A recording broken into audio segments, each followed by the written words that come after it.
నమస్తే అండి. నా పేరు పుల్లేశ్వర్, వాస్తు కన్సల్టెంట్‌ని.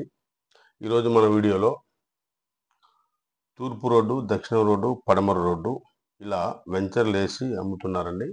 ఇలా వెంచర్‌లేసి అమ్ముతున్నప్పుడు ఇట్లా బిట్లు బిట్లుగా స్థలాలు డివైడ్ చేసి అమ్ముతున్నారు. కొనేవాళ్ళు కూడా కొంటున్నారు. చాలా సంతోషం. అయితే ఇక్కడ 3 రోడ్లు బిట్టండి. ఇది మంచిది. ఇది కూడా 2 రోడ్ల బిట్టు అఖండం. అండ్ ఇది పడమర, ఇది తూర్పు. ఇది 40 అడుగులు, ఇది 80 అడుగులు. అలాగే ఇక్కడ 2 బిట్లు చేశారండి. అంటే 2 భాగాలుగా విడదీశారు. ఇది తూర్పు ఫేస్, ఇది పడమర ఫేస్. తూర్పు ఫేస్, పడమర ఫేస్.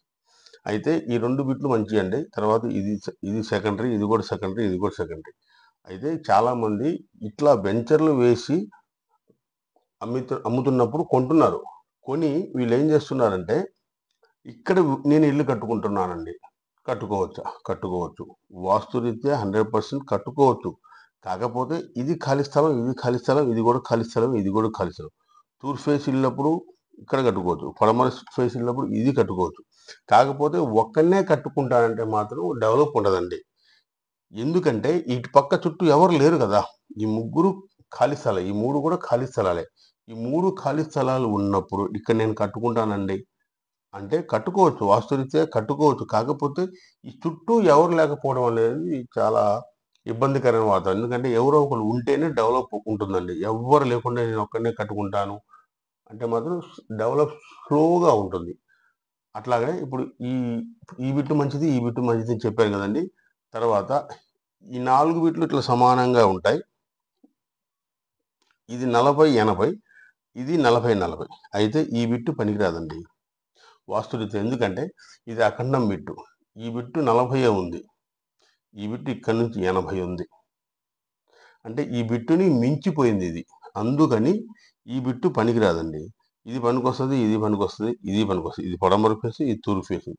ఇది చెప్పాల్సిన పనిలే. ఇది కూడా ఫుల్‌గా ఉందనుకోండి, అప్పుడు ఇది ఫెయిల్ అవుద్ది. ఇది కూడా హాఫే ఉందనుకోండి, ఇది పాస్. అట్లానే ఈ ఇట్లాంటి స్థలాల్లో ఈ పడమర ఫేసు పక్క స్థలాలు, ఇటు పక్క స్థలాలు గాని, ఇటు పక్క స్థలం గాని మించిపోయినా ఈ స్థలం పనికిరాదండి. దీంట్లో 100% వాస్తు ప్రకారంగా ఇల్లు కట్టినా గాని పనికిరాదు. అలాగే ఇంతకుముందు పాత వీడియోలో ఇదే స్థలం ఒక 10 అడుగులు పెంచి చూపించానండి. ఇదే 10 అడుగులు పెంచి చూపించడం. ఈ 10 అడుగులు పెరిగితే ఈ స్థలం పాస్. ఎందుకంటే ఈ స్థలాన్ని మించింది కాబట్టి ఇది. అప్పుడు ఇది బావుంటుంది. ఈ స్థలం సెట్ బ్యాక్ అయింది. ఇప్పుడు దీనికి ఈ స్థలం సెట్ బ్యాక్ అయింది. అందుకని ఈ స్థలం పనికిరాదండి. మీ దగ్గర ఉన్న స్థలాలు ఎలా ఉన్నాయో చూసుకోండి ఒకసారి. ఈ విధంగా ఉంటే కట్టుకోండి ఇల్లు. కట్టుకోండి తప్పులేదు. కానీ డెవలప్ అనేది స్లోగా ఉంటుంది. ఎవరు పక్కన లేకపోతే స్లోగా ఉంటుంది. చాలామంది ఇది నా స్థలం కదండీ! నా స్థలంలో నేను కట్టుకుంటే పక్కింటి వాళ్ళకి మాకు సంబంధం ఏంటి అని చెప్పి అడుగుతున్నారు. అయితే పక్కింటి వాళ్ళ వల్లనే మేము చూసేది ఇరువైపులా స్థలాలు ఎలా ఉన్నాయి, ఇరువైపులా ఇల్లు ఎలా ఉన్నాయి, వాటిని బట్టి ప్లాన్ ఇస్తానండి. మీకేదైనా కావాలంటే. అది. ఓకేనండి. మీకు ఈ వీడియో నచ్చినట్టయితే లైక్ చేయండి, షేర్ చేయండి, సబ్స్క్రైబ్ చేయండి. Thank you. ధన్యవాదాలు.